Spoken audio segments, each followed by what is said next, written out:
इस मंच की बागडोर मुझे सौंपी है और मैं तहे दिल से कोशिश करूंगा कि जो इतनी बड़ी जिम्मेवारी आप लोगों ने मुझे सौंपी है, मैं उसे ईमानदारी के साथ, सच्ची निष्ठा के साथ निभा पाऊं। बहुत बहुत धन्यवाद सर आपका। और यहाँ जितने भी यूजर, जितने भी ट्रेजर के साथ जुड़े हुए लोग पहुंचे हैं इस पावरफुल मंच के ऊपर, रोजाना अपनी हाजिरी दे रहे हैं, दिल से धन्यवाद है उन लोगों का। यहाँ से आपको पॉजिटिविटी जरूर मिलती है, लेकिन आप लोग अपना फर्ज समझ के, अपनी ड्यूटी समझ के इस मंच की शोभा बढ़ाने आते हैं। आप लोगों का भी दिल से धन्यवाद।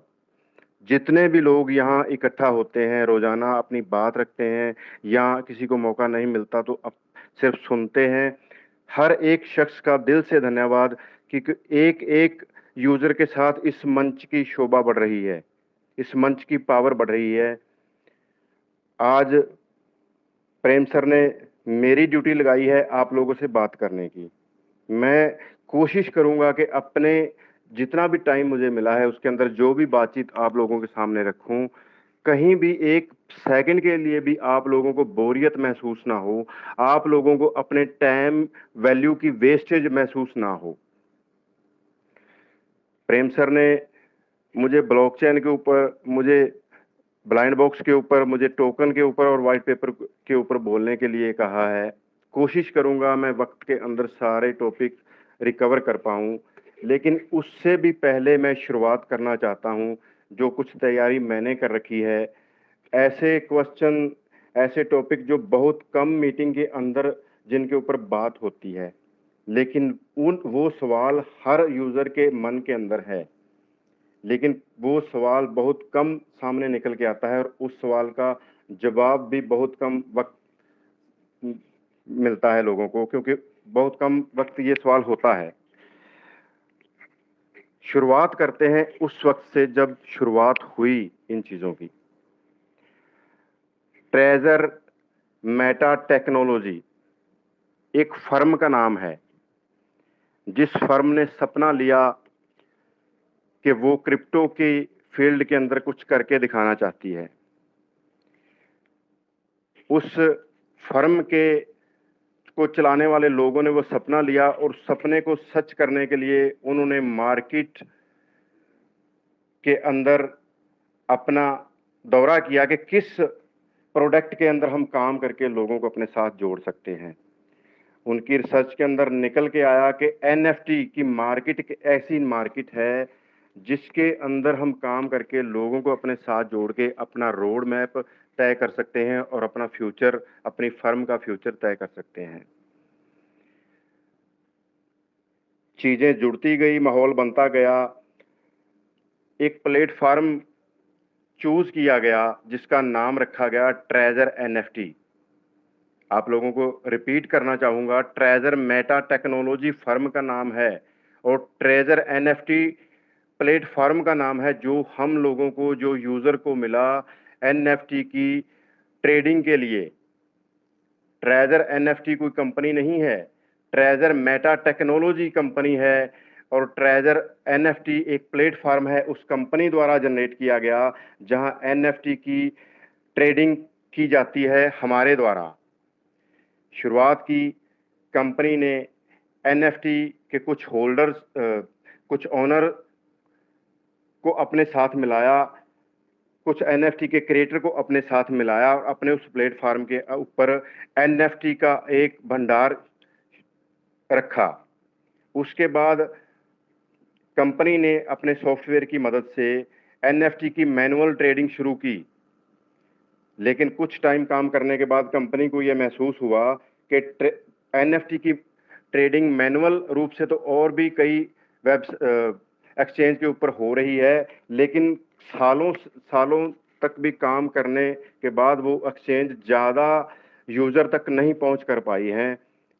एनएफटी का प्रचार, एनएफटी ट्रेडिंग का प्रचार कुछ सीमित लोगों तक ही रह गया है, आम पब्लिक तक नहीं पहुंच पा रहा है। फिर कंपनी ने डिसाइड किया, अपने इस प्लेटफॉर्म के ऊपर एल्गोरिदम सॉफ्टवेयर को जोड़ा। अपने इस प्लेटफॉर्म के साथ एल्गोरिदम सॉफ्टवेयर को जोड़ के उन्होंने यूजर के साथ ट्रेडिंग एनएफटी की स्टार्टिंग की और उस एल्गोरिदम सॉफ्टवेयर की मदद से कंपनी को वो कामयाबी मिली जिसके बारे में कंपनी ने सोचा भी नहीं था। इतने कम वक्त के अंदर आम पब्लिक तक गांव देहात के अंदर एनएफटी ट्रेडिंग उस सॉफ्टवेयर की मदद से पहुंची है, उस एल्गोरिदम सॉफ्टवेयर की मदद से पहुंची है, क्योंकि जो कुछ भी कर रहा है वो पूरे का पूरा प्रोसेस एल्गोरिदम सॉफ्टवेयर कर रहा है। सिर्फ आपको 2 से 3 क्लिक करनी होती हैं। आपको कुछ डिसाइड नहीं करना कि आपको प्रोडक्ट कौन सा खरीदना है, आपको कुछ डिसाइड नहीं करना कि आपको रेट क्या तय करना है, आपको कुछ डिसाइड नहीं करना कि आपको उसके ऊपर प्रॉफिट कितना लेना है। वो सारा कुछ आपके लिए वो एल्गोरिदम सॉफ्टवेयर करता है। जस्ट आपको कुछ क्लिक करनी होती हैं और आपका प्रॉफिट जनरेट होता है। ये प्रोसेस चालू हुआ, कारवां बढ़ता गया। जो एनएफटी मार्केट के लिए इस प्लेटफॉर्म को बनाया गया था, क्रिएटर का हौसला बढ़ता गया। कुछ महीने काम करने के बाद क्रिएटर ने आपके सामने अपना फ्यूचर रोड मैप रखा, जिसे आप लोग व्हाइट पेपर के नाम से जानते हो। इस चीज को थोड़ी देर के लिए यहां ब्रेक देता हूं और जो सबसे जरूरी सवाल है उसका आपको आंसर देने की कोशिश करता हूं। हम लोग इन्वेस्टमेंट किसी भी जगह पे करते हैं, किसी ऐसी जगह पे हमारी इन्वेस्टमेंट अगर लगती है जिसके बारे में हमें ज़्यादा पता नहीं है, तो हमारे दिल के अंदर एक सवाल रहता है कि यहाँ से प्रॉफिट हमें आएगा कैसे, जो हर यूज़र के अंदर होना चाहिए ट्रेजर के अंदर रजिस्टर्ड होने के बाद। ये सवाल बहुत कम लोग पूछते हैं कि सर पैसा जनरेट कैसे होता है, कहाँ से होता है, और सामने से जवाब देने वाले भी बहुत कम लोग होंगे, क्योंकि आप लंबे टाइम से मीटिंगें अटेंड कर रहे हो। मैं इस सवाल का आज क्लियर रूप से जवाब देना चाहूंगा। जिसके बिना पर ट्रेजर खड़ा है, ये प्लेटफॉर्म जिंदा है, उस सवाल को बहुत कम लोग उठाते हैं और उसका जवाब भी बहुत कम लोग देते हैं। कोशिश करूंगा मैं आज अपने जवाब से आप लोगों को संतुष्ट कर पाऊं। रिक्वेस्ट करूंगा उससे पहले जितने भी लोगों को अनम्यूट की ऑप्शन मिली है, प्लीज अपना माइक कोई भी ऑन ना करे। सिर्फ प्रेम सर आपको रिक्वेस्ट करूंगा, कहीं भी आपको ये लगे कि मैं अपने मकसद से भटक रहा हूं या बोरियत महसूस हो रही है, तो प्लीज आप मुझे टोक सकते हैं। एनएफटी आपको पैसे कैसे दे रहा है, ट्रेजर आपको पैसे कहां से दे रहा है और इतने लंबे टाइम तक कैसे दे रहा है, उस सवाल का जवाब आपको देना चाहता हूं। आपको बताया गया है कि एल्गोरिदम सॉफ्टवेयर सिस्टम ने लगा दिया अपने प्लेटफॉर्म के अंदर। एनएफटी एक प्रोडक्ट चूज किया सिस्टम ने, जो एक डिजिटल एसेट है, लेकिन ऐसा एसेट है जिसकी वर्ल्ड वाइड एक पहचान है, जिसके अंदर वर्ल्ड वाइड लोग इन्वेस्टमेंट करके ट्रेडिंग करते हैं और बहुत सालों से होती आ रही है। ट्रेजर के पैदा होने से पहले भी एनएफटी के ऊपर लोग ट्रेडिंग कर रहे थे, इन्वेस्टमेंट कर रहे थे और प्रॉफिट बना रहे थे। लेकिन सिस्टम ने एक ऐसा सॉफ्टवेयर अपने साथ जोड़ के आम लोगों तक इस ट्रेडिंग को पहुंचाया। वो ट्रेडिंग होती कैसे है, उस कॉन्सेप्ट को समझने की कोशिश कीजिएगा।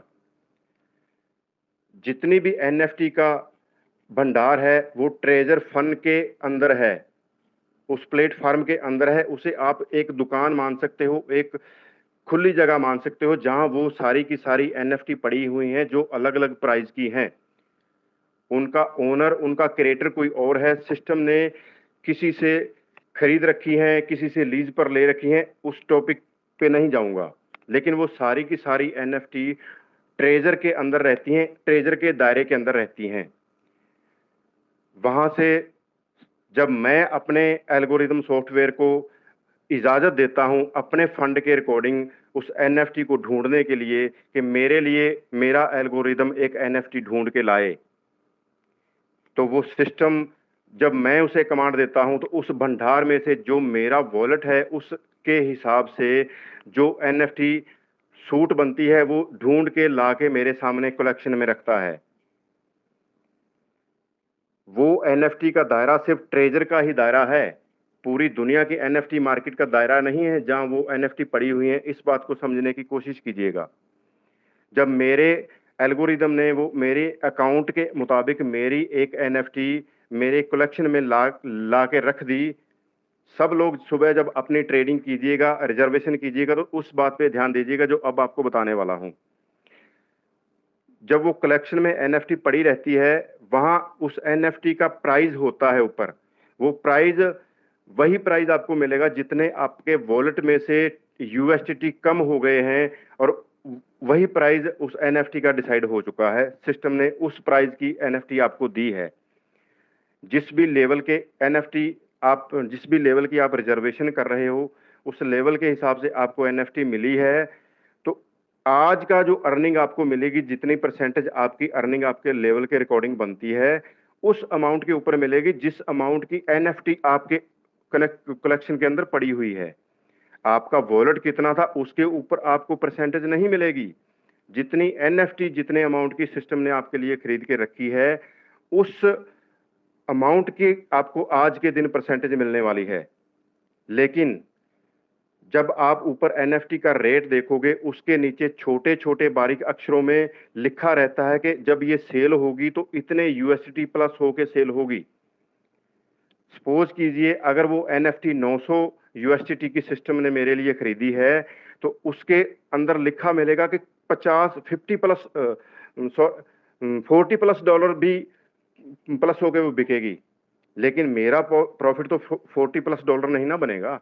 अगर 900 की एनएफटी मेरी है, फर्स्ट लेवल की मेरी ट्रेड हुई है, तो मुझे उससे ज़्यादा से ज़्यादा 18 या 17 यूएसडी ही प्रॉफिट आएगा। लेकिन सिस्टम दिखा रहा है 40 प्लस डॉलर वो प्लस होके बिकेगी, और बिकती है।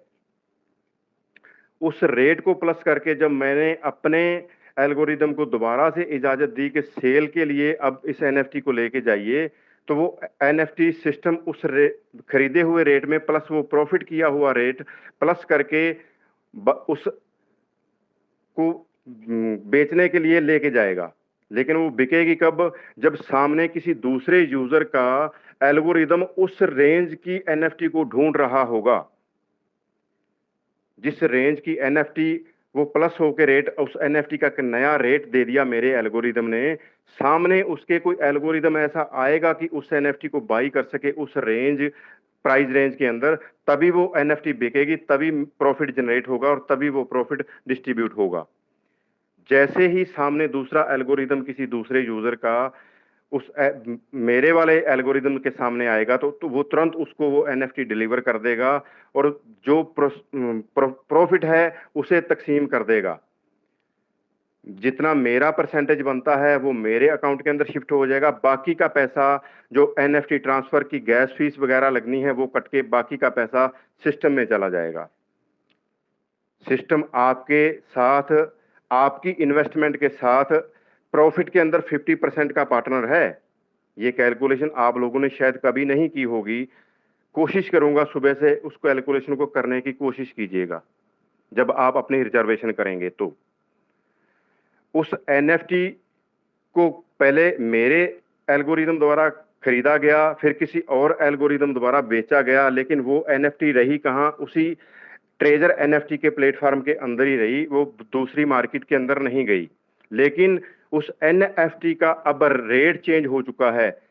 जिस रेट पे मेरे एल्गोरिदम ने खरीदी थी, अब उसका रेट चेंज होके नया रेट उसका रेट बढ़ चुका है। ऐसे ही ये सर्कल चलता रहेगा, और जैसे जैसे जितने जितने भी एल्गोरिदम सॉफ्टवेयर उसको बार बार बाई करेंगे, उस एनएफटी का रेट इंक्रीज होता रहेगा।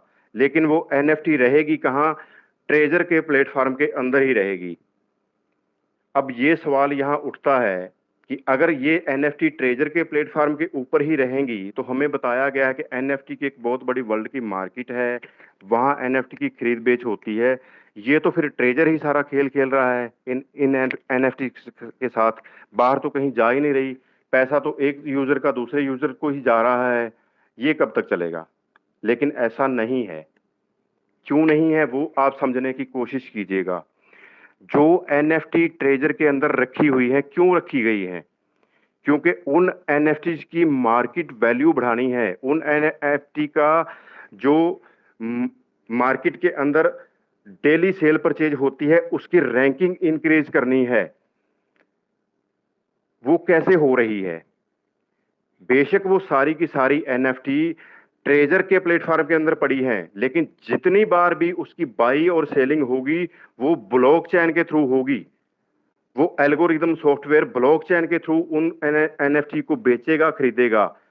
वो जितनी बार वो एक सिंगल एनएफटी खरीदी जा रही है, बेची जा रही है, एक रिकॉर्ड ब्लॉकचेन के ऊपर जा रहा है, बार बार नए एल्गोरिदम सॉफ्टवेयर के एड्रेस का, या मैं बोलूं आईपी एड्रेस का, कि इतनी बार इस एनएफटी की बाई सेलिंग अलग अलग आईपी एड्रेस द्वारा हो चुकी है। वो क्या हो रहा है, उस एनएफटी की वैल्यू इंक्रीज हो रही है ब्लॉकचेन के ऊपर।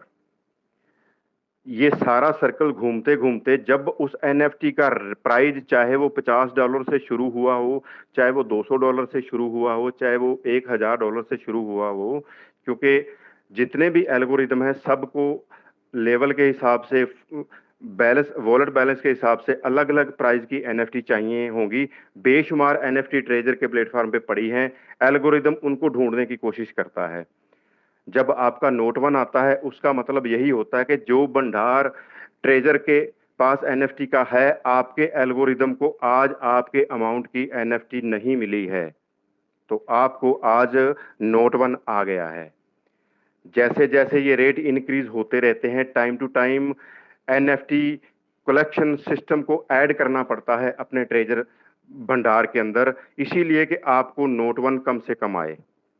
अगर आपको नोट 1 आता है तो आपका अकेले का नुकसान नहीं होता है, सिस्टम का भी नुकसान होता है, क्योंकि मैंने आपको बताया कि 50% प्रॉफिट के अंदर पार्टनर है आपका सिस्टम। इन्वेस्टमेंट आपकी है, सॉफ्टवेयर सिस्टम का है। एनएफटी एक एसिड है, डिजिटल एसिड है, जिसे खरीदने बेचने से प्रॉफिट हो रहा है, तो दोनों को प्रॉफिट जाएगा ना, जिस दिन जाएगा सिस्टम को जाएगा, आपको भी जाएगा। जिस दिन नोट 1 आएगा सिस्टम का भी तो उस यूजर के साथ नुकसान होगा ना, प्रॉफिट का।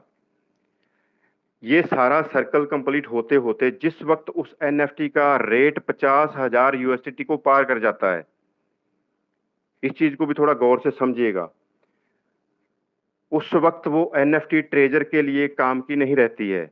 क्यों नहीं रहती है? आप लोगों ने एक चीज और शायद गौर नहीं किया होगा, ट्रेजर के प्लेटफॉर्म के अंदर कुल 6 लेवल हैं, और 6 लेवल की जो रिजर्वेशन की रेंज है वो मैक्सिमम 50,000 तक है, 50,000 यूएसडी तक, क्योंकि 6 लेवल के यूजर का एल्गोरिदम भी 50,000 से ज्यादा अमाउंट की एनएफटी नहीं बाई कर सकता। वहां जाके उसकी रेंज खत्म हो जाती है, और जिस एनएफटी का प्राइस रेट 50,000 से ऊपर चला गया, सिस्टम का कोई भी एल्गोरिदम उस एनएफटी को खरीद ही नहीं पाएगा। फिर वो एनएफटी जाएगी उस वर्ल्ड मार्केट के अंदर, उसे ट्रेजर भेजे या उस एनएफटी का ओनर भेजे, वो वर्ल्ड मार्केट के अंदर चली जाएगी। जितने भी महीने, जितने भी दिन वो एनएफटी ट्रेजर के अंदर रही, उसका ब्लॉक चैन के अंदर रिकॉर्ड हो चुका है कि इतनी बार ये एनएफटी खरीदी गई, बेची गई, जिसकी वजह से इसका रेट इतना हाई हो गया। जब वो वर्ल्ड मार्केट के अंदर, खुली मार्केट के अंदर, एनएफटी की मार्केट के अंदर वो एनएफटी जाएगी, तो जब वहां के जो यूजर हैं ब्लॉकचेन के ऊपर उसका डाटा देखेंगे, तो वो खुश होंगे कि एक पॉपुलर एनएफटी उनके सामने आई है, जिसकी पिछले कुछ दिनों में, कुछ महीनों में लगातार खरीदने बेचने की प्रक्रिया चल रही थी। वो एक पॉपुलर एनएफटी बन चुकी है, उसका रेट इंक्रीज हो चुका है, उसकी पर्सनैलिटी डेवलपमेंट हो चुकी है। वो उस मार्केट के अंदर भी जाके अपना रंग दिखाएगी और अपने रेट को और इंक्रीज करेगी। इसी तरह ये सर्कल बार बार चलता रहता है। जैसे ही कुछ एनएफटियां रिलीज होती हैं, सिस्टम टाइम टू टाइम नई एनएफटी ऐड करता रहता है, एनएफटी कलेक्शन, ये आप सबको पता है। इस प्रोसेस के साथ पैसा जनरेट होता है। जब तक एनएफटी मार्केट जिंदा है तो ट्रेजर जिंदा रह सकता है। जब तक ट्रेजर के साथ यूजर हैं, ट्रेजर जिंदा रह सकता है। क्यों जिंदा रह सकता है? क्योंकि ब्लॉकचेन के साथ, ईमानदारी के साथ ये सिस्टम चल रहा है।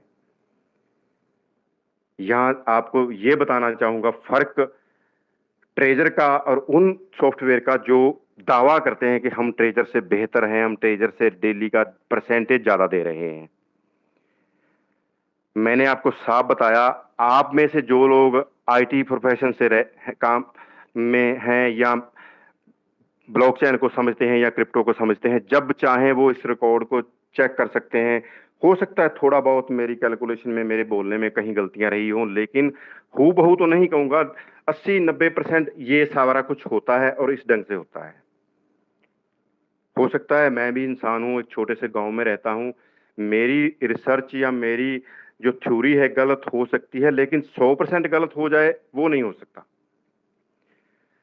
अगर इस तरीके से सिस्टम पैसा जनरेट कर रहा है और आपको भी दे रहा है, खुद भी कमा रहा है, कैसे बंद हो जाएगा? क्यों बंद हो जाएगा? सिस्टम के पास ऐसा एल्गोरिदम है जो कामयाब है सालों से, जिसके अंदर कोई खामी नहीं पाई गई। सिस्टम के साथ करोड़ों यूजर हैं जो पक्के रजिस्टर्ड हैं, चाह के भी अपनी आईडी को डिलीट नहीं कर सकते। क्यों नहीं कर सकते, वो आगे बात करेंगे। सिस्टम के पास एक ऐसा प्रोडक्ट है जिसकी मार्केट वैल्यू जितना हम सोचते हैं उससे कई हजार गुना ज्यादा है। आप बात करते हैं बिटकॉइन की। बिटकॉइन, सैकड़े कॉइन भी एक एनएफटी का मुकाबला नहीं कर सकते। कई ऐसी एनएफटी भी हैं जिनकी मिलियन बिलियन से भी ज्यादा एक एनएफटी की कीमत है। ये चीजें वो लोग प्रूफ कर सकते हैं जो एनएफटी मार्केट को समझते हैं या एनएफटी मार्केट में काम करते हैं। तो ऐसे प्रोडक्ट की वैल्यू क्या एकदम से पूरी दुनिया में गिर जाएगी? लेकिन इस प्रोडक्ट में भी काम करने वाली वो कंपनियां फेल हैं जो ईमानदारी से नहीं काम कर रही। कोई टैक्स में घपला कर रहा है, कोई यूजर के साथ घपला कर रहा है। और जो ज्यादातर पॉपुलर प्रोजेक्ट है ना, जो कह रहे हैं अगर एनएफटी 1.5% दे रहा है तो हम 2% डेली दे रहे हैं, उनकी हकीकत आप लोगों से शेयर करना चाहूंगा। अगर कोई कंपैरिजन करना चाहे तो करके देख सकता है। मैंने आपको साफ बताया कि ये जो ट्रांजैक्शन होती है सारी की सारी ब्लॉकचेन के ऊपर होती है। जब जो कोई चाहे देखना चाहे देख सकता है। लेकिन उन प्रोडक्ट के अंदर, उन प्रोजेक्ट के अंदर ऐसा बिल्कुल नहीं होता है। वो दिखा रहे हैं आपको जैसा हूबहू ट्रेजर में होती है रिजर्वेशन, वैसा होगी उस प्लेटफॉर्म के अंदर, लेकिन वो होगी एक गेमिंग की तरह। एआई द्वारा क्रिएट की गई वो एनएफटी हैं जिनका ब्लॉकचेन के ऊपर कहीं कोई रिकॉर्ड नहीं है। जो एल्गोरिदम उन्होंने फिट कर रखा है, जो वो काम करेगा वो भी एक गेमिंग की तरह करेगा, ब्लॉकचेन के थ्रू नहीं करेगा। ब्लॉकचेन में उन प्रोजेक्ट के अंदर आपका डाटा दिखेगा, लेकिन कौन सा डाटा? जो या तो आपने डिपॉजिट किया है या जो आपने थोड़ा बहुत विड्रॉ निकाला है, वो डाटा आपको उन ब्लॉकचेन के ऊपर दिखेगा। उन प्रोजेक्ट का, एनएफटी का कोई भी डाटा आपको उन प्रोजेक्ट के अंदर ब्लॉकचेन के ऊपर नहीं दिखेगा। अगर किसी को ऐसा मिले तो वो प्रूफ कर सकता है। ये सच्चाई है उन प्रोजेक्ट की जो दावा करते हैं कि हम ट्रेजर से बेहतर हैं। मैं दिल खोल के ट्रेजर के बारे में पहले दिन से बोलता रहा हूं और आज भी बोल रहा हूं। जहां 90% लोग पैनिक हैं, मेरे मन के अंदर कोई पैनिक नहीं है। और बताना नहीं चाहूंगा कि मेरी इन्वेस्टमेंट कितनी है, मेरी टीम की इन्वेस्टमेंट कितनी है। वो आज का टॉपिक ही नहीं है। मुझे नहीं लगता कि अगर जो जो बातें मैंने बताई, किसी के दिल के अंदर ये डाउट बचा रह गया होगा कि पैसा सिस्टम हमें कहां से दे रहा है। किसी को समझ नहीं आया तो मैं माफी चाहूंगा। इससे सिंपल लैंग्वेज मेरे पास नहीं थी इस चीज को समझाने के लिए। ये जानना आप लोगों के लिए जरूरी था क्योंकि आप इस ट्रेजर के साथ जुड़े हुए हो, आप इस ट्रेजर के साथ रजिस्टर्ड हो, आप इस ट्रेजर के साथ पार्टनर हो।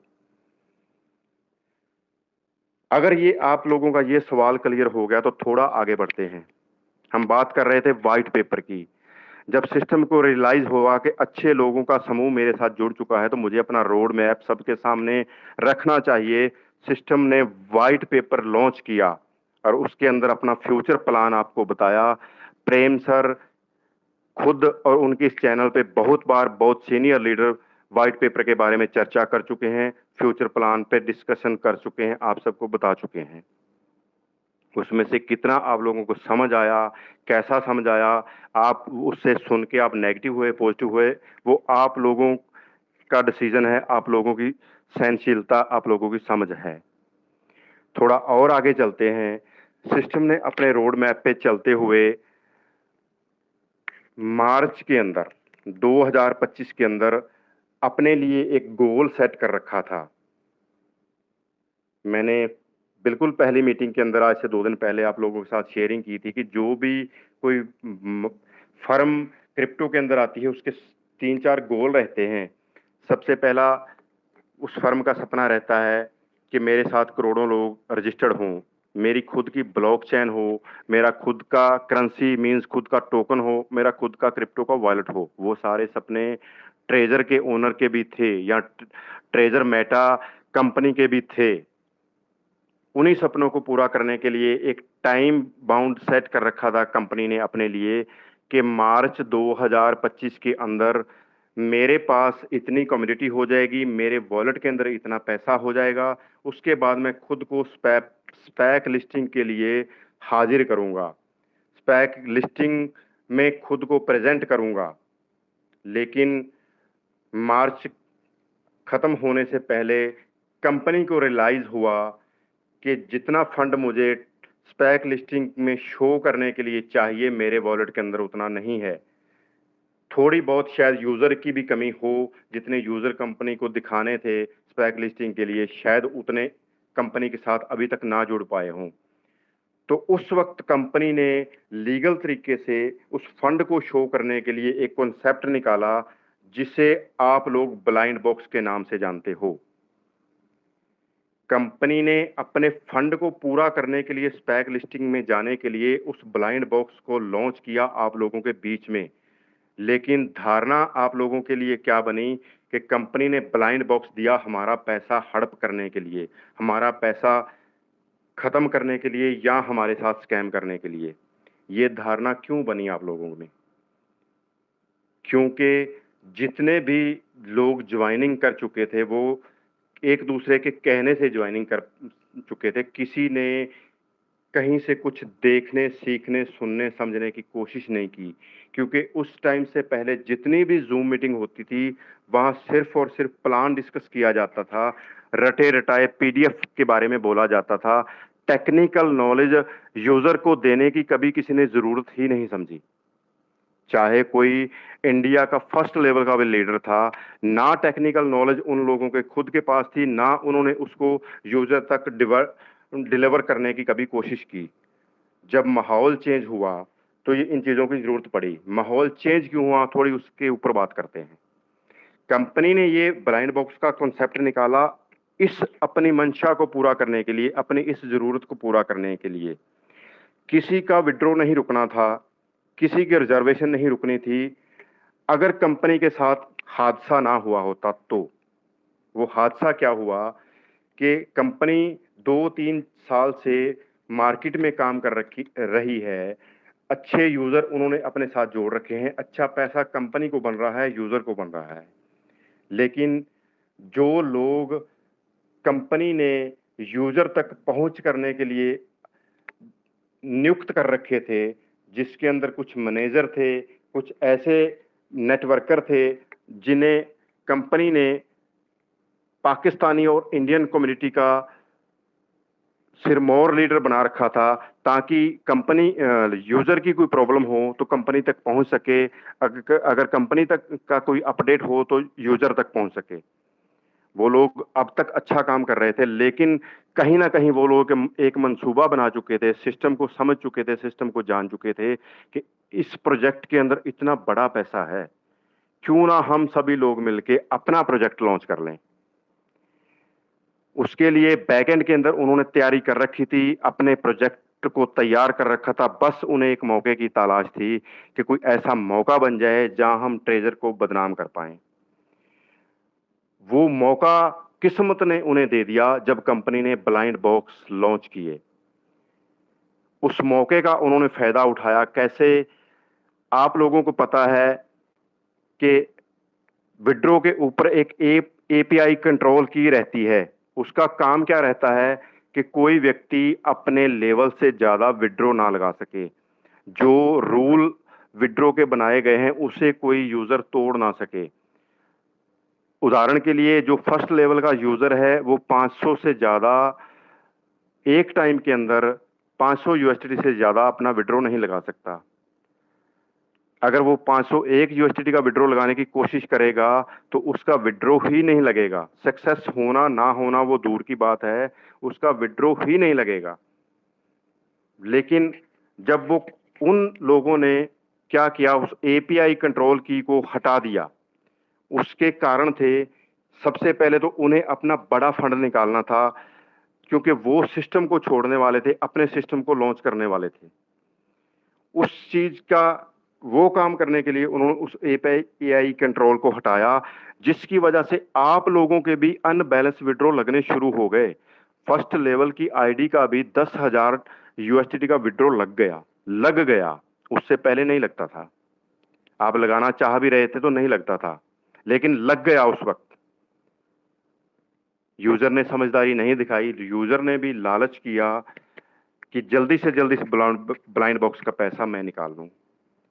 सिस्टम की ईमानदारी को किसी ने याद नहीं रखा, सिस्टम की मेहनत को किसी ने याद नहीं रखा। हमें सिर्फ याद रहा अपना लालच कि जल्द से जल्द ये पैसा जो हमारे अकाउंट में आ गया है फ्री फंड का, उसे हम निकालें और खा जाएं। हो नहीं पाया। हर आईडी के अंदर लगभग विड्रॉ लगा, लेकिन जब सिस्टम को इस बात की जानकारी मिली तो सिस्टम की एक किस्म से हैकिंग हो चुकी थी। पूरा सिस्टम एक ऐसा सिस्टम जो वर्ल्ड की सबसे बेस्ट टेक्निक से चल रहा है, लेटेस्ट टेक्नोलॉजी पे चल रहा है, पूरे वर्ल्ड के अंदर बहुत सारे देशों में रन कर रहा है, उसकी हैकिंग कितना बड़ा अचंबा है एक यूजर के लिए भी, और सिस्टम के ओनर के लिए, सिस्टम को चलाने वालों के लिए कितना बड़ा अचंबा होगा। तुरंत प्रभाव से सिस्टम ने सारी चीजों पे ब्रेक लगा दी। लेकिन इस पूरी घटना का आप लोगों को पता लगा? कौन था जो इस पूरी घटना की जानकारी आप तक पहुंचाता? क्योंकि जिन लोगों का काम था सारी जानकारियां आप तक पहुंचाना, वो ही दोषी थे कंपनी को इस हाल में पहुंचाने के लिए। तो आप तक खबरें कैसे आती? आप तक कैसे पता लगता कि क्या हो गया है, क्यों हो गया है? उन लोगों में से सबसे बड़ा नाम आता है डेविड का। डेविड है कौन? डेविड एक टेलीग्राम चैनल है जिसे आप डेविड नाम से जानते हो। किसी ने उस पर्सन की आज तक आवाज नहीं सुनी, चाहे को खुद को कितना भी बड़ा लीडर मानता हो। मुझे नहीं लगता कि उस पर्सन का जो उस टेलीग्राम के पीछे छुपा हुआ है, किसी के पास उसका मोबाइल नंबर भी हो। वो किस कंट्री से है, कौन है, कहाँ है, किसी को कुछ मालूम नहीं। लेकिन जब तक सब कुछ ठीक था, वो चैनल, वो नाम बड़े से बड़े लीडरों के लिए भगवान के बराबर था। उन्होंने उससे ज्यादा आगे जाने की कभी कोशिश ही नहीं की। किसी ने गूगल के ऊपर भी ये सर्च करने की कोशिश नहीं की कि कंपनी का ऑफिस कहाँ है, कंपनी का ओनर कौन है, कंपनी का सॉफ्टवेयर क्या है, कुछ भी नहीं। व्हाइट पेपर को पढ़ना तो बड़ी दूर की बातें हैं। किसी ने कोशिश नहीं की, क्योंकि अच्छे ढंग से विड्रॉ आ रहे थे, पैसा आंख बंद करके आ रहा था, इतना आ रहा था जितना कभी सोचा ही नहीं। जब ये सिचुएशन पैदा हुई तो वो डेविड भी गायब। तो वो लीडर क्या करेंगे? वो लीडर ये सोच रहे हैं कि इतने लोगों को हमने ज्वाइनिंग करवा रखी है $20-20 की रेफरेंस के लालच में, कहीं ये सारे लोग हमारे घरों में तो घुस नहीं जाएंगे। इसलिए उन लोगों ने अपने मोबाइल तक भी बंद किए। ये कितना सच है कितना झूठ है आप लोगों को पता है। मैं किसी एक बंदे की बात नहीं कर रहा हूं। बड़े से बड़े लीडर गुम हो गए, खो गए, गुमनाम हो गए, क्योंकि उनके पास बताने के लिए कुछ नहीं है। क्या हो रहा है, क्यों हो रहा है, कैसे हो रहा है, कहीं से कोई कांटेक्ट नहीं है किसी के पास। वक्त बीतता गया, 5 दिन, 10 दिन, 15 दिन निकलते हैं। वही चैनल जिसे आप सभी लोग डेविड के नाम से जानते हो, उसके ऊपर कुछ नोटिफिकेशन आते हैं। क्या लिखा जाता है कि पिछले कुछ समय के अंदर ट्रेजर बहुत अच्छा काम कर रहा था, ईमानदारी से काम कर रहा था, बहुत बढ़िया चल रहा था, हमें बहुत अच्छा लग रहा था इस सिस्टम के साथ जुड़ के। लेकिन अब सिस्टम की मैनेजमेंट के साथ हमारी नहीं बन रही। कारण बताया गया कि सिस्टम 360 दिन मांग रहा है विड्रॉ के लिए, जिससे हम सहमत नहीं हैं। जरा बात पे गौर कीजिएगा। किसी ऑफिस के अंदर कोई एम्प्लॉय ये बोले कि मैं इस ऑफिस की नीतियों से सहमत नहीं हूं और मैं ये नौकरी छोड़ रहा हूं, कितना सच होगा वो? आपको अपनी तनख्वाह चाहिए ना, आप अपनी ड्यूटी करेंगे। उस ऑफिस की नीतियों के अंदर दखलंदाजी आपका काम नहीं है। लेकिन वो शख्स क्या कह रहा है कि मेरी सिस्टम की कम्युनिटी के साथ नहीं बनी तो मैं रिजाइन कर रहा हूं, इस सिस्टम को लीव कर रहा हूं। हो सकता है सच हो सकता है वो बंदा सच बोल रहा हो, लेकिन उसका सच झूठ रात के 10 बजते ही सामने आ गया। दिन के उजाले में उस टेलीग्राम चैनल के ऊपर 15, 20, 25 मैसेज आते हैं जहां थोड़ी तारीफ सिस्टम की जाती है, बाद में सिस्टम और सिस्टम को चलाने वालों की बुराई की जाती है। और रात को 10 बजे क्या आता है, उसी टेलीग्राम चैनल के अंदर एक नए प्लेटफॉर्म की लॉन्चिंग होने जा रही है जिसका नाम मैजिक एनएफटी रखा गया है। आप सोचिए, कोई एम्प्लॉई किसी कंपनी से आज ही नौकरी छोड़ रहा है, दिन में वो नौकरी छोड़ रहा है और रात को वो कह रहा है कि मैं अपना नया ऑफिस लॉन्च कर रहा हूं। इसका मतलब क्या है कि उसने अपने उस ऑफिस की लॉन्चिंग की तैयारी महीनों पहले कर ली थी। प्लानिंग पहले कर रही थी कि मैं इस सिस्टम को छोड़ूंगा, छोड़ के अपना काम करूंगा। अचानक से ट्रेजर के बराबर का कुछ सॉफ्टवेयर क्रिएट करना, मार्केट में रन करना, बच्चों का खेल है क्या? महीनों, शायद सालों लगते हैं ऐसे प्रोजेक्ट को तैयार करने के लिए, ऐसे सॉफ्टवेयर को तैयार करने के लिए। और वो बंदा दिन में कंपनी से नाराज है और रात को नए प्लेटफॉर्म को लॉन्च कर रहा है अपने ही चैनल के अंदर। कितने परसेंट लोग होंगे जिन्होंने इस चीज को भांपा? किसी ने शायद नहीं भांपा। बहुत कम परसेंटेज होगी उन लोगों की। लोगों ने क्या देखा, कंपनी हमारे साथ स्कैम कर गई है, इसके सारे चैनल को रिपोर्ट करो, इसके सारे चैनलों को रिपोर्ट करो, ब्लॉक करो, ये करो, वो करो। किसका फायदा किया आपने? आपके विड्रॉ आ गए क्या? जहां से कोई एक ऑफिशियल चैनल बचा था कंपनी का, जहां से आपको कम से कम नोटिफिकेशन तो आ सकता था, आपने उसके ऊपर भी स्कैम का ठप्पा लगा दिया। वहां से आपको नोटिफिकेशन मिलना भी बंद हो गया। और किस हालात में आपने कंपनी के साथ बदसलूकी की बगैर जानकारी के, जब कंपनी के साथ स्कैम हो चुका है, कंपनी के साथ सबसे विश्वास पात्र लोगों ने धोखा किया है। और दूसरी तरफ कंपनी स्पैक लिस्टिंग में कदम बढ़ा चुकी है, उसका ऑडिट स्टार्ट हो चुका है। और दूसरी तरफ स्कैम, तीसरी तरफ आप लोगों का बिहेवियर। सोच के देखिए, हम सब लोग बाल बच्चेदार आदमी हैं। जरा सी हमारे परिवार में तकलीफ हो जाए तो हमारा खाना पीना छूट जाता है। इतनी सारी घटनाएं एकदम से उस ओनर को झेलनी पड़ी, उस फर्म को झेलनी पड़ी जिसने सालों साल गरीब से गरीब लोगों को इतना पैसा बांटा जितना उन्होंने सपने में नहीं सोचा होगा। एक छोटा सा एग्जांपल आपको कैलकुलेशन का देने वाला हूं। आप बात करते हैं ना स्कैम की। मान लीजिए यहां अभी 2600 2700 लोग बैठे हैं। मान लेते हैं कि सिर्फ 2 लीडर बैठे हैं यहां जो 6 लेवल के हैं। और सिर्फ 1 महीने की बात करूंगा, ज्यादा बात नहीं करूंगा। 1 महीने के अंदर वो अपने 7 विड्रॉ लगाते हैं, 20-20 हजार डॉलर के, जो उन्हें अथॉरिटी थी सिस्टम के ठीक ठाक चलते हुए। हर 6 लेवल के लीडर को 7 विड्रॉ लगाने की अथॉरिटी थी, 20-20 हजार डॉलर का। उसकी कैलकुलेशन कीजिए कितना पैसा बनता है। और वो उस पैसे को डिस्ट्रीब्यूट कीजिए इन 2600 लोगों में। शायद हर यूजर को $50 से ज्यादा आएंगे जो आप लोग यहां बैठे हो। सिर्फ 2 लोग इतना पैसा निकाल लेते थे सिस्टम से। क्या वो 2 लोग 1 महीने के अंदर 2700 ज्वाइनिंग नहीं देते थे सिस्टम को? शायद उसका 5% भी नहीं देते थे। लेकिन सिस्टम ने कभी उनको रोका? सिस्टम ने कभी उनके विड्रॉ रोके? नहीं रोके। किसी एक एग्जाम्पल, सिंगल एग्जाम्पल नहीं मिलेगा आपको 21 मार्च से पहले कि किसी का कोई विड्रॉ रुका हो, किसी का एड्रेस गलत बाउंड हुआ हो, कहीं और विड्रॉ चला चला गया या उसकी वजह से विड्रॉ फेल हो गया, वो एक अलग विषय हो सकता है। लेकिन नॉर्मल सिचुएशन में क्या किसी का विड्रॉ रुका? नहीं रुका। ये सिस्टम की ईमानदारी थी। सिस्टम ने कभी नहीं देखा। एक एग्जांपल और देना चाहूंगा। एक फर्स्ट लेवल की आईडी है, सिंगल ज्वाइनिंग है सिर्फ $100 से। मेरे पास बहुत सारे स्क्रीनशॉट अब भी पड़े हुए हैं, अगर किसी को चाहिए होंगे तो मैं दे सकता हूं। उस शख्स ने कोई आगे टीम वर्क किया ही नहीं। 45 दिन के अंदर उसका पैसा डबल हो गया, उसने अपना भी निकाल लिया, लेकिन अभी भी $100 से ज्यादा उसके अमाउंट के अंदर पड़ा हुआ है। वो आगे भी रिजर्वेशन करता जा रहा है, टाइम टू टाइम विड्रॉ ले रहा है। 6 महीने तक, 1 साल तक उसकी आईडी बंद नहीं हुई।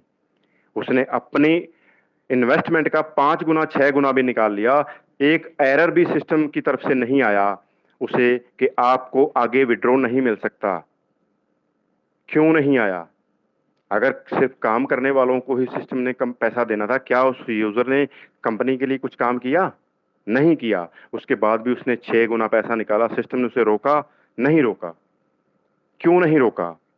क्योंकि सिस्टम के पास एक प्रोडक्ट था, एक डिजिटल एसेट था, जहां से पैसा जनरेट हो रहा था और सिस्टम को भी पैसा बन रहा था और उस यूजर को भी पैसा बन रहा था। उस प्रोडक्ट के सहारे उस यूजर ने बगैर कोई टीम वर्क किए अगर 5 गुना पैसा निकाला ना, तो ट्रेजर को भी उतना पैसा गया प्रॉफिट का उस यूजर से, इसीलिए उसने उस यूजर का विड्रॉ नहीं रोका। क्या आप लोगों ने कभी इन बातों को सोचने की, जानने की कोशिश की है? कितने % लोगों ने की है? मैंने की है, क्योंकि मैं इमोशनली टच हूं ट्रेजर के साथ। मुझे नहीं पता कि आने वाले टाइम में कल क्या होने वाला है। मुझे नहीं पता कि जो लोग यहाँ बैठे हैं इनमें से हम कितने लोग सुबह उठ पाएंगे।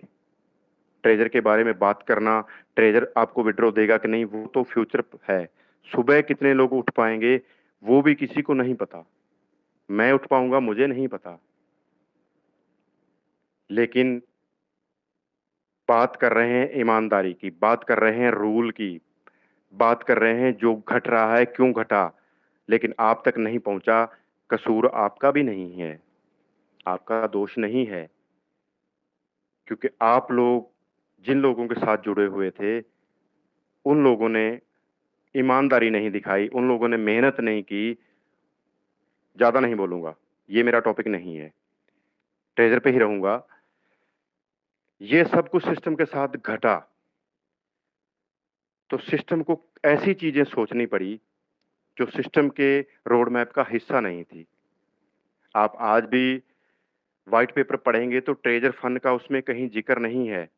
और एक चीज और आपको बताता चलूं, जब ट्रेजर एनएफटी चल रहा था उस वक्त भी आपको एक नई ऑप्शन दिखाई दी थी कलेक्शन के अंदर। जब आप रिजर्वेशन करते थे उसके बाद आपकी एनएफटी कलेक्शन के अंदर पड़ी रहती थी ट्रांसफर की। मतलब कि सिस्टम एनएफटी, ट्रेजर एनएफटी के ऊपर ही काम कर रहा था और सारी डेवलपमेंट वही करना चाहता था, उसी सॉफ्टवेयर के अंदर, उसी वेबसाइट के ऊपर। आपको ऑक्शन भी वहां मिलने वाली थी, आपको टोकन भी वहां मिलने वाला था, आपको ट्रांसफर का ऑप्शन भी वहां मिलने वाला था, आपको बिडिंग भी वहां मिलने वाली थी, आपको स्वैपिंग भी वहीं मिलने वाली थी। लेकिन ट्रेजर फंड क्यों लॉन्च करना पड़ा? क्योंकि जब सिस्टम के साथ ये हादसा हुआ, सिस्टम को महसूस हुआ कि इतना बड़ा स्कैम हो चुका है और जो लोग मेरे साथ इतने लंबे वक्त से जुड़े थे वो सॉफ्टवेयर के की अंदर तक जानकारी रखते हैं, ये मुझे आगे भी तंग कर सकते हैं। इसलिए सिस्टम ने एक नए सॉफ्टवेयर को जन्म दिया, एक नई वेबसाइट को जन्म दिया और पूरी ईमानदारी के साथ आपका पूरा वॉलेट, आपकी पूरी टीम, आपकी पूरी रैंकिंग, मेहनत करके, खर्चा करके, जो उसके प्रोजेक्ट का हिस्सा नहीं था, उसमें एक नई इन्वेस्टमेंट करके आप लोगों के सामने रखा। उसके साथ सिस्टम के एक और गोल को पूरा करने का वक्त आ चुका था, टीएफटी टोकन। सिस्टम ने वक्त पर टीएफटी टोकन को लॉन्च किया। कहां लॉन्च किया? सबसे पहले अपने परिवार के बीच में। अपना परिवार मतलब आप लोग, जितने लोग रजिस्टर्ड थे ट्रेजर के साथ, सबसे पहले टोकन की मुंह दिखाई उन लोगों के सामने की गई और बगैर इन्वेस्टमेंट के। आप लोगों की इन्वेस्टमेंट नहीं मांगी सिस्टम ने, सिस्टम की मजबूरी थी ट्रेजर एनएफटी को ट्रेजर फंड के रूप में आपके सामने पेश करना, खुशी नहीं थी। लेकिन उसको प्रेजेंट करने के लिए भी आप लोगों को तोहफा दे दिया सिस्टम ने, 5-5 हजार के टोकन एयर ड्रॉप के रूप में आपको मुंह दिखाई उस नए प्लेटफॉर्म के रूप में दे दिया। कौन सा सिस्टम ऐसा करता है? उसे मजबूरी में काम करने पड़ रहे हैं, लेकिन उसके एवज में भी आप लोगों को तोहफे दे रहा है, और वो भी बिना इन्वेस्टमेंट के। कौन करता है ऐसा?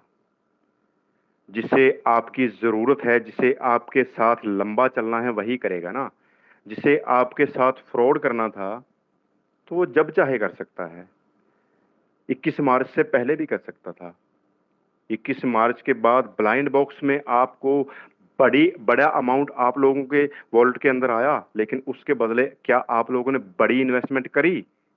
बिल्कुल नहीं करी। अगर किसी ने 2 डिपॉजिट भी करे होंगे उस ब्लाइंड बॉक्स के लालच में, 86 और 169, 255, एक सिंगल आईडी बनती है ना।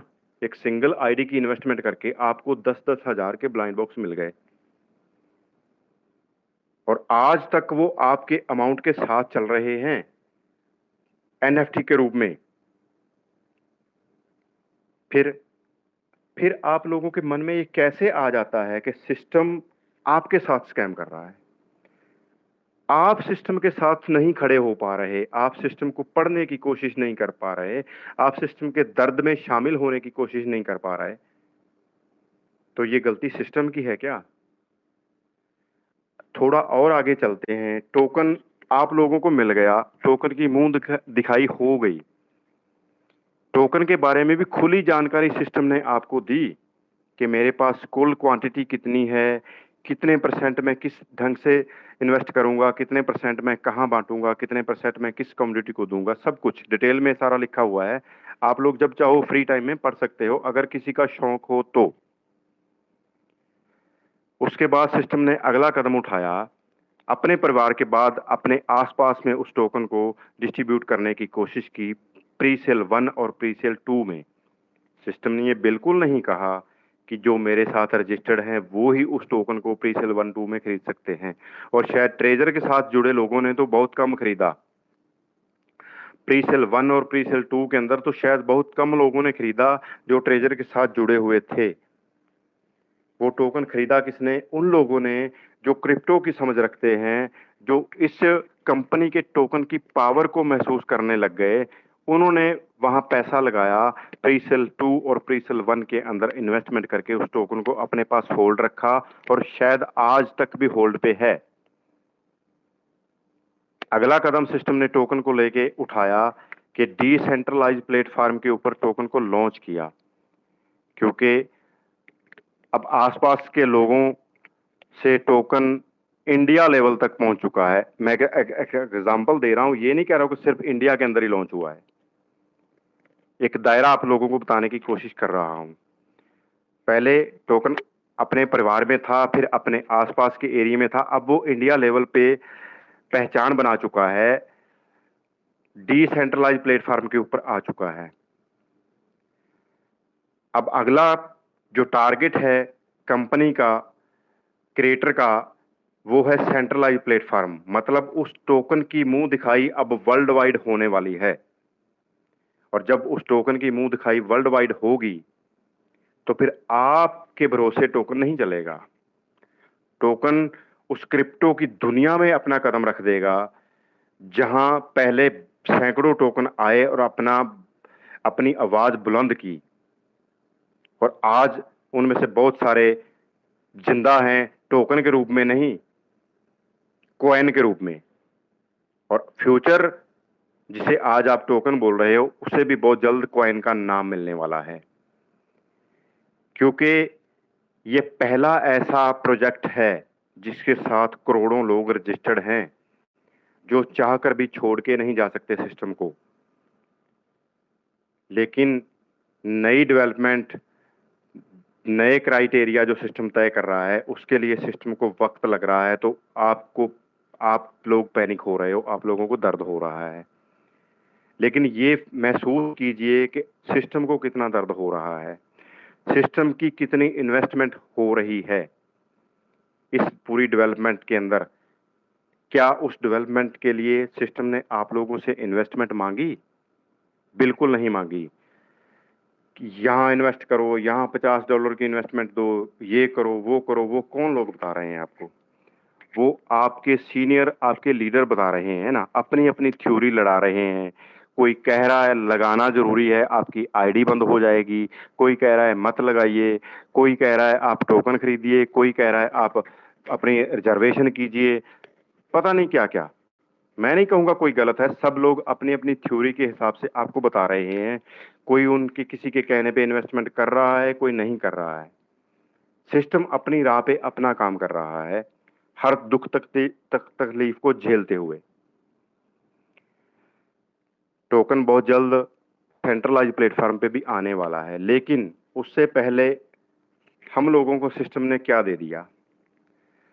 हम लोगों को ट्रेजर फंड के अंदर हमारा पूरा फंड एनएफटी के रूप में दे दिया। अब ये भी एक सवाल बचता है कि हमारा फंड एनएफटी के रूप में ही सिस्टम ने क्यों दिया, यूएसडीटी के रूप में क्यों नहीं दिया?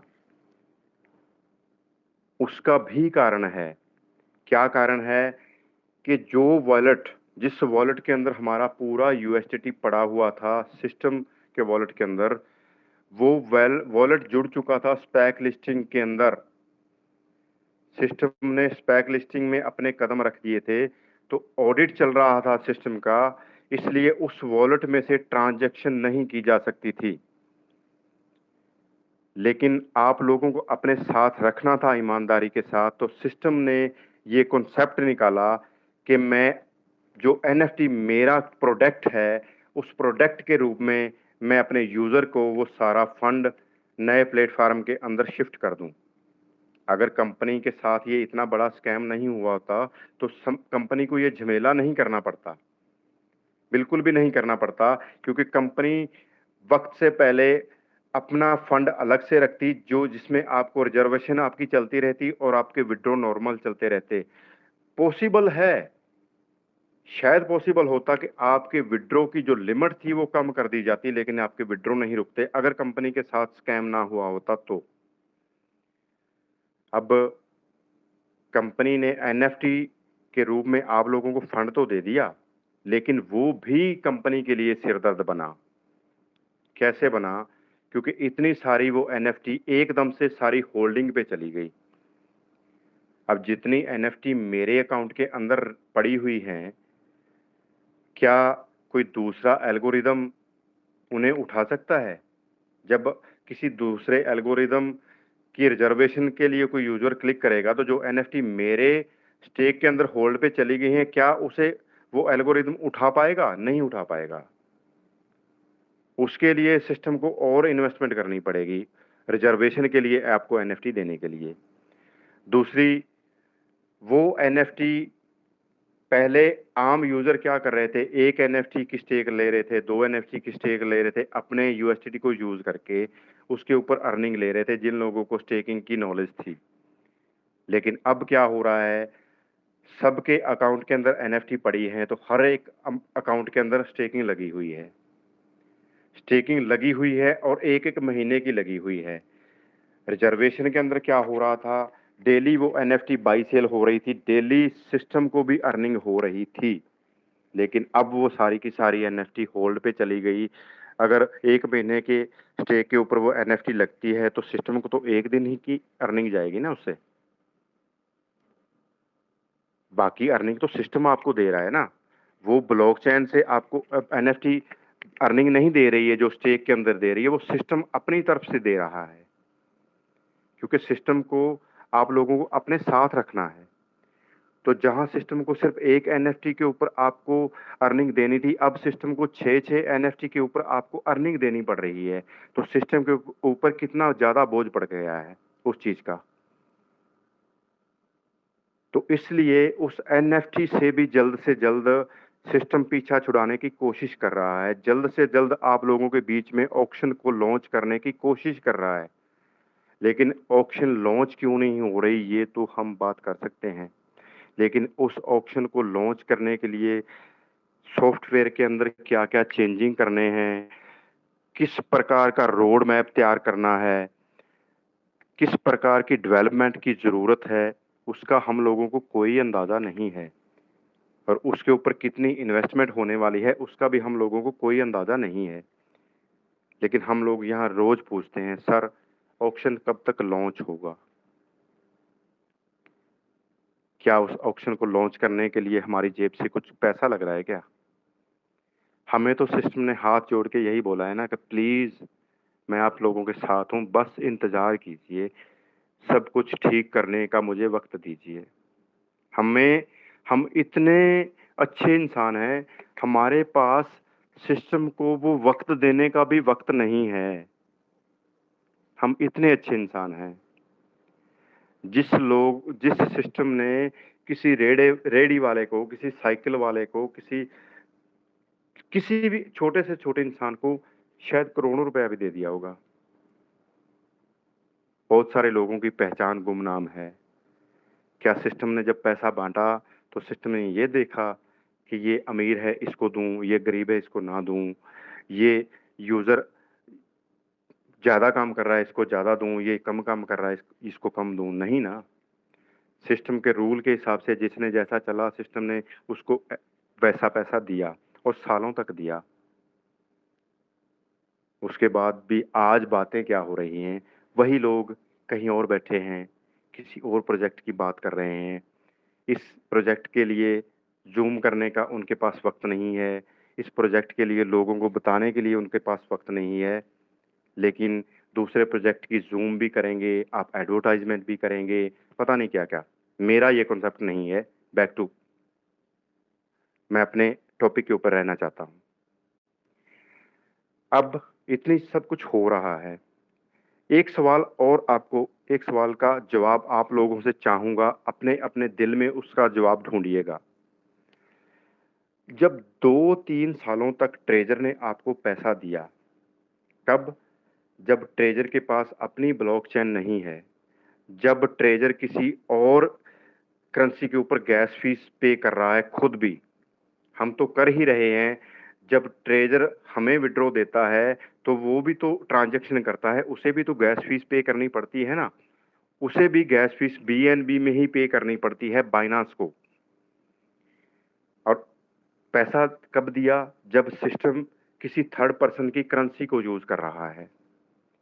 ये चीज़ें भी सिस्टम के लिए दर्द हैं। कैसे दर्द हैं? क्योंकि जब सिस्टम को ये महसूस हो रहा है कि करोड़ों लोग रजिस्टर्ड तो मेरे प्लेटफ़ॉर्म के साथ हैं, लेकिन अर्निंग वो मेरे प्लेटफ़ॉर्म की मदद से कर रहे हैं, तो हो क्या रहा है कि कोई और ब्लॉकचेन है जिसके ऊपर इतनी ज़्यादा ट्रांजैक्शन हो रही है, जिसकी वजह से उस ब्लॉकचेन की पॉपुलैरिटी बढ़ रही है। कोई और थर्ड पर्सन की करेंसी है जो मेरे सिस्टम के ऊपर इतनी ज़्यादा यूज़ हो रही है, जिसकी वजह से वो करेंसी स्ट्रॉन्ग हो रही है। तो क्या मैं खुद की करेंसी, खुद की ब्लॉकचेन नहीं खड़ा कर सकता? बिल्कुल कर सकता है सिस्टम, और वही कर रहा है सिस्टम। क्योंकि अब सिस्टम को महसूस हो रहा है कि उस काबिल है मेरी स्ट्रेंथ कि मैं अपनी करेंसी खड़ी कर सकूं, उतने लोग हैं मेरे साथ जिंदा, जिनकी मदद से मैं अपने टोकन को वर्ल्ड के अंदर एक पहचान दे सकता हूं। उसी कोशिश के लिए सिस्टम अपने को अपग्रेड कर रहा है, तो उसी के लिए वक्त मांग रहा है। क्या हमें सिस्टम को वक्त नहीं देना चाहिए? बिल्कुल देना चाहिए। अगर हम सच्चे दिल से सिस्टम के साथ, ईमानदारी के साथ हैं। और आज मैं दिल खोल के आप लोगों से कहना चाहता हूं, जिन लोगों ने ईमानदारी के साथ के साथ खड़े रह के सिस्टम को वक्त दिया, वो आपके इस वक्त की भी कीमत कई गुना आपको देगा। कैसे? क्योंकि सिस्टम ने जो सपना संजोया है अपनी ब्लॉकचेन लेके आने का, और उसके बाद टीएफटी टोकन को गैस फीस के रूप में उस ब्लॉकचेन के ऊपर यूज करने का, आज से शायद 1-1.5 महीना पहले सिस्टम ने एक नोटिफिकेशन, एक पोस्टर जारी किया था जिसके अंदर ब्लॉकचेन की कंपैरिजन थी। और उस कंपैरिजन के अंदर सिस्टम ने ये बताया था कि जितनी ब्लॉकचेन बाकी हैं उन सबसे ज़्यादा फास्ट स्पीड, ट्रांजैक्शन स्पीड मेरी होने वाली है, उन सबसे कम गैस फीस मेरी होने वाली है। जिस दिन ये सपना सच होगा तो आपके इस TFT टोकन को कॉइन बनते और UST से आगे निकलते वक्त नहीं लगेगा। एक एग्जांपल आपको और देना चाहूंगा इसके बारे में भी। 2018 के अंदर बाइनेंस ने अपनी ब्लॉकचेन के ऊपर BNB की गैस फीस को लागू किया। उस वक्त BNB की जो वैल्यू थी वो थी $18, 18 से $20। लेकिन आज उसी BNB की कितनी वैल्यू है? $600 को भी पार कर चुका है एक दो बार। पिछले 5, 6, 7 सालों के अंदर वही BNB $18-20 से $600 को पार कर चुका है। इतने गुना डेवलपमेंट उस के अंदर आ चुकी है। क्यों? क्योंकि वो ब्लॉकचेन के ऊपर गैस फीस में यूज हो रहा है। जब आपका टोकन आपकी ब्लॉकचेन के अंदर गैस फीस के ऊपर यूज होना शुरू होगा तो आप सोचिए, जब बाइनेंस ने अपनी ब्लॉकचेन लॉन्च की तो क्या उसके पास इतने यूजर थे? बिल्कुल नहीं थे। ट्रेजर की ब्लॉकचेन को तो 4 चांद आप लोग ही लगा दोगे, क्योंकि जितनी ट्रांजैक्शन आप लोग करते हो, ट्रेजर की ब्लॉकचेन तो वर्ल्ड के अंदर उसी से पहचान बना जाएगी। और जब बाकी दुनिया जो क्रिप्टो में काम करती है, जब उसके सामने ये ब्लॉकचेन जाएगी, उसे पता लगेगा इसकी ट्रांजैक्शन स्पीड इतनी फास्ट है, इसकी गैस फीस इतनी कम है, तो क्या वो लोग अपनी ट्रांजैक्शन इस ब्लॉकचेन के ऊपर नहीं करेंगे? बिल्कुल करेंगे, 101% करेंगे। और जब वो ट्रांजैक्शन करेंगे तो TFT को भी तो यूज करेंगे ना गैस फीस के अंदर। तो क्या उस TFT की वैल्यू नहीं बढ़ेगी? ये वो सपने हैं जो आने वाले वक्त में हकीकत में बदलने वाले हैं। लेकिन इन सपनों के बारे में बात कितनी होती है, इन सपनों के बारे में आप लोग सोचते कितना हो? क्योंकि आपको तो सोते हुए भी सिर्फ यही दिखता है कि विड्रॉ कब चालू होगा। और आपके विड्रॉ का दर्द सिर्फ उसी बात से खत्म हो जाना चाहिए था जिस दिन सिस्टम ने आपको 3000 TFT टोकन आपके सीधे क्रिप्टो वॉलेट में देना शुरू कर दिया। उसके बाद आपकी आईडी भी बंद हो जाती ना, तो कोई भी यूजर घाटे में नहीं रहता। क्यों नहीं रहता? सिर्फ उसे उस 3000 को अपने टोकन में रख के कुछ महीने इंतजार करना है, उस टोकन को अपने रंग दिखाने का। जिस दिन वो टोकन USDT के बराबर आना तो दूर की बात है, 25 सेंट का भी हो गया ना, तो सोच के देखिए वो आपका 3000 टोकन कितने पैसे का है, और किस यूजर का उस 3000 टोकन को बेच के अपना घाटा पूरा नहीं हो सकता। लेकिन आप लोगों ने इतनी हिम्मत नहीं दिखाई कि जो फ्री में आपके वॉलेट के अंदर वो 3000 टोकन आ गया, उसको तो संभाल के रख लें। उसे भी सुबह से शाम होते ज़्यादातर लोगों ने स्वैप कर लिया जैसे ही उनके वो वॉलेट के अंदर आया। और कमाया क्या? 1, 1.5, 2, $3 जस्ट। क्या हो जाएगा उससे? ऑक्शन के लॉन्चिंग की बात कर रहे हैं हम लोग। अगर मान लीजिए सिस्टम अगले कुछ टाइम के अंदर, कुछ दिनों के अंदर ऑक्शन लॉन्च कर देता है, लेकिन कंडीशन लगा देता है। क्या कंडीशन लगा देता है? कि आप ऑक्शन की मदद से अपनी NFT को रिलीज कर सकते हो, मेरे प्लेटफॉर्म से रिलीज कर सकते हो, अपने क्रिप्टो वॉलेट के अंदर रिलीज कर सकते हो, आप किसी भी दूसरी ऐसी एक्सचेंज के अंदर जहां आपकी ये NFT बिक जाएगी और आपका USDT आपके क्रिप्टो वॉलेट में चला जाएगा। सिस्टम आपको इसकी अथॉरिटी दे देता है, लेकिन उसके साथ कुछ रूल लगा देता है। कि पहला रूल ये है कि आपको 1 लाख या 2 लाख टोकन मेरे इस प्लेटफॉर्म के अंदर अर्न के अंदर 1 साल के अंदर 1 साल तक के लिए होल्ड पे रखना पड़ेगा। साथ में आपको गैस फीस पे करना पड़ेगी 4%, 5%, मे बी कितनी होगी वो मैं एग्जैक्ट नहीं बोल सकता। ऐसा कोई कंसेप्ट अगर सिस्टम आप लोगों के लिए लेके आ गया, तो हर आईडी के अंदर 1-1 लाख टोकन आप रिजर्व पे रखने के लिए कहां से लाओगे? कहां से लाओगे? जिन लोगों ने प्रीसेल 2 और प्रीसेल 1 में खरीदा है, वो इतनी जल्दी रिलीज नहीं करेंगे टोकन को। सेंट्रलाइज प्लेटफॉर्म के ऊपर टोकन जाए या ना जाए या कब जाए, वो सारी बातों को हम दरकिनार करते हैं। सिर्फ सिस्टम ये रूल लगा दे आप लोगों को कि अगर आपको अपनी एनएफटी को रिलीज करना है अपने क्रिप्टो वॉलेट के अंदर या किसी दूसरी एक्सचेंज के ऊपर लेके जाना है जो आपकी ऑप्शन के अंदर पड़ी हुई है, ऑप्शन के अंदर पड़ी हुई है स्टेक के अंदर, लेकिन उसके लिए कंडीशन है कि आपको 1 लाख या 2 लाख टोकन अर्न के अंदर आपको 1 साल के लिए होल्ड पे लगाना होगा। तो कहां से आएगा टोकन और क्या रेट होगा टोकन का? आप लोग ढूंढते फिरोगे उस टोकन को कि कहीं से मुझे मिल जाए और मेरी वो 2000 की एनएफटी रिलीज हो जाए, और जैसे ही वो एनएफटी रिलीज होगी सीधा वो यूएसडीटी आपके क्रिप्टो वॉलेट में आएगा, वो आपका विड्रॉ होगा। क्या सारे यूजर वो 1-1 लाख टोकन अरेंज कर पाएंगे? आधे भी नहीं कर पाएंगे।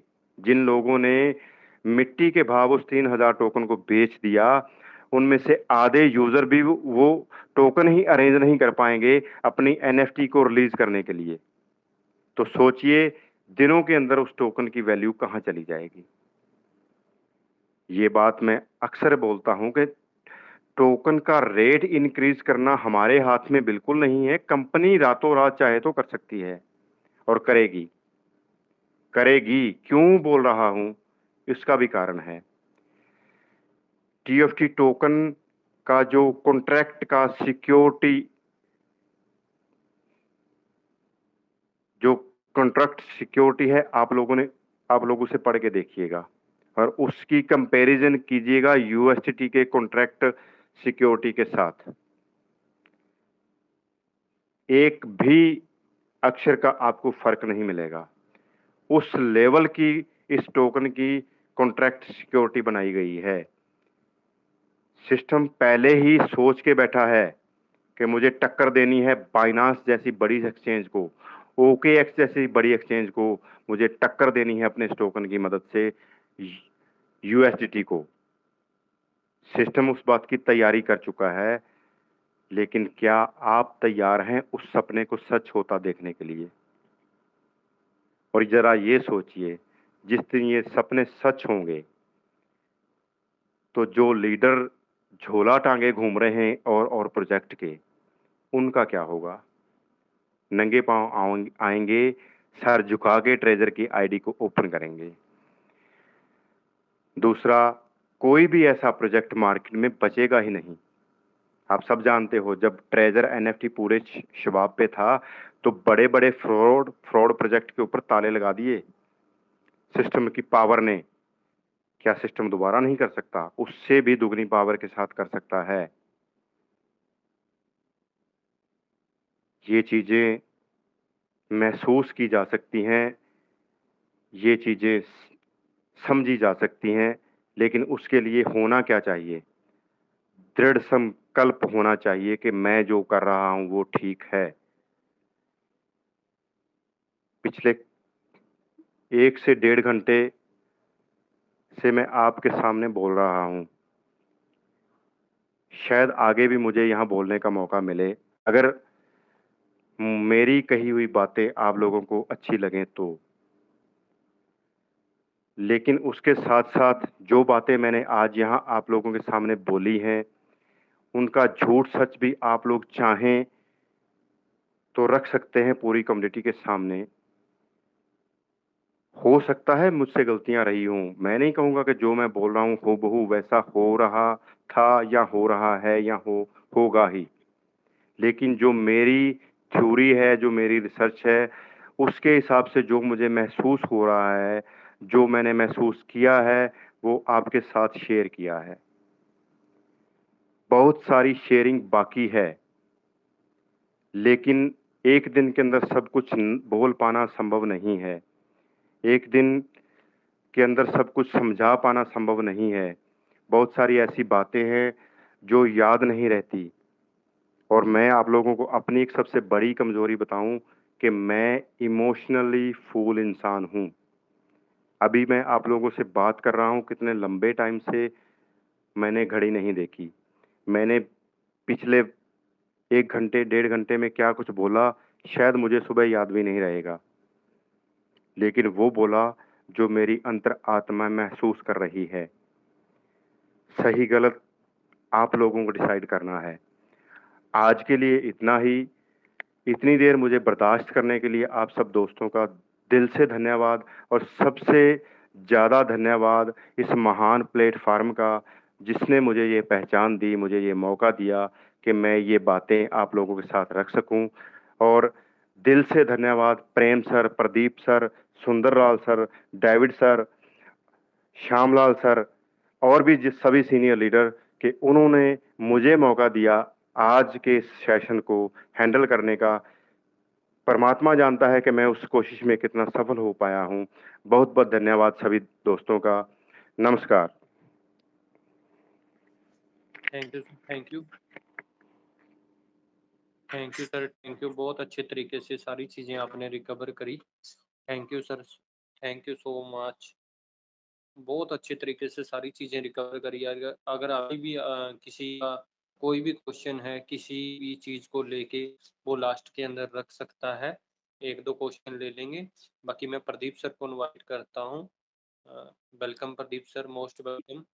आएँ और मंच को संभालें सर। प्रदीप सर, सारी चीज़ें रिकवर करी हैं बहुत अच्छे तरीके से पंजाब सिंह सर ने। जी प्रदीप सर, मोस्ट वेलकम। हाँ, प्रेम सर नमस्कार सर। नमस्कार सर, आप नमस्कार। आपका बहुत बहुत धन्यवाद सर, जो आपने इस मंच के ऊपर बोलने का मौका दिया है। सबसे पहले हम पंजाब सर का पूरी कम्युनिटी और सभी मिलके धन्यवाद करना चाहते हैं कि जिन्होंने बहुत अच्छे से बिल्कुल सिंपल तरीके से सारी चीज़ें हमारे समक्ष रखी और हम सभी को बहुत सारी चीज़ें सीखने को मिली। तो हम सबका दायित्व यही बनता है कि हम हमेशा ट्रेज़र फंड हो चाहे कुछ भी हो, लेकिन उस प्लेटफ़ॉर्म को हमेशा नमन करते रहें, जिस प्लेटफ़ॉर्म ने चाहे वो बोलते हैं ना भी कोई भी जब चीज़ बड़ी होती है ना, तो वो स्टार्ट जब होता है वो एक शरारती तत्व की तरह होता है। अ, हँसते हुए होता है, चाहे कैसे चाहे गम के माहौल में होता है। लेकिन वो शुरुआत किस तरीके से हुई थी, वो आप सबको पता है, लेकिन आज उस लेवल के ऊपर पहुँच गया कि हम सभी मिलकर वैसी बातें कर पा रहे हैं कि जो शायद इससे पहले कभी होती नहीं थी। कि ये एक बहुत अच्छी चीज़ है कि ये समय आया और हमें इस सिस्टम को समझने का मौका मिल गया। नहीं तो शायद हम भी अंधेरे में रहते और ट्रेज़र फंड भी अपने जैसे बाकी चीज़ें लुप्त होती थी, वैसे ही लुप्त हो जाता। तो इसलिए इस मंच को हम सब नमन करते हैं मिलकर कि इस मंच ने हमें ये चीज़ प्रदान की और बाकी अगर हम रहे या ट्रेज़र फंड रहा, तो वो ट्रेज़र फंड आपकी झोलियाँ इस तरीके से भर देगा शायद हम अंदाज़ा भी नहीं लगा सकते हैं। लेकिन वो समय कब आएगा, हमारी आँखें वो कब देख पाएँगी, ये ऊपर वाला ही जानता है। बाकी पूरी की पूरी कम्युनिटी को धन्यवाद। पंजाब सर ने पूरी की पूरी चीज़ें कवर की हैं और बहुत सारी चीज़ें उन्होंने टच करने की कोशिश की है अच्छे तरीके से और आप सभी समझ पाए होंगे और मैं आशा करता हूँ कि जो भी यूज़र अभी सुन रहे थे, उनको तकरीबन-तकरीबन जो बेसिक चीज़ें हैं वो क्लियर हो गई होंगी। तो ये हम सबका दायित्व बनता है कि इसकी स्टडी करें अच्छे तरीके से इसको समझें, ना कि मेरे कहे पर या किसी के कहे पर सुन लो बस, तो जैसे कोई बोलता है वैसे ही उसके ऊपर एक्ट करने की कोशिश करना शुरू कर दें। तो माहौल वैसा ही है जैसे पहले था। तो मैं आपको रिपीट करना चाहता हूँ कि 2 जब ये घड़ी आई थी विथड्रॉल वाली, तो वो एक मैसेज बहुत ज़बरदस्त तरीके से घूमा था पूरे के पूरे सोशल मीडिया प्लेटफ़ॉर्म के ऊपर, चाहे वो व्हाट्सएप है, क्योंकि उस समय लोग जानते नहीं थे। आज तो हम इसको समझ पा रहे हैं ना, उस समय तो सिर्फ़ बंदा देखता था कि हाँ, भई ये विथड्रॉल की लिमिट आई है, ये तो बहुत अच्छा है। और उस मैसेज को इतना ज़ोर दिया गया, इतना मैं बोलता हूँ कि हद हद से भी ज़्यादा था। डेली मतलब इतना तो ब्लाइंड बॉक्स की तरफ ध्यान नहीं था, जितना उस मैसेज को ज़ोर दे देकर स्प्रेड किया कि हाँ, पीजिए लिमिट इंक्रीज़ हो गई है। इन अगर मैं उन शब्दों को ऐसे बोलूँ कि लोगों ने कन्फर्म भी किया, किसी से पूछा भी, तब भी उन्होंने आगे बताया कि हाँ, भई ये कंपनी ने अपनी तरफ से सेट किया था, क्योंकि उस समय किसी को पता ही नहीं था कि कंपनी कहाँ पे है। तो मैंने उस समय का और जो कंपनी ने फिक्स किया हुआ है विथड्रॉल का लिमिट, जो आज भी आपको इस सिस्टम के अंदर देखने को मिल सकता है, और जो उस समय वायरल हुआ था मैसेज, जो मेरी ट्रेज़र एनएफटी वाली डायरी है, वो दोनों विथड्रॉल वाले सिस्टम मैंने अपनी डायरी के अंदर आज भी नोट करके रखे हुए हैं, कि एक सिंगल मैसेज था जो विथड्रॉल वाला, जिसने पूरे का पूरा सिस्टम हिला दिया था उस समय। वो कहाँ से आया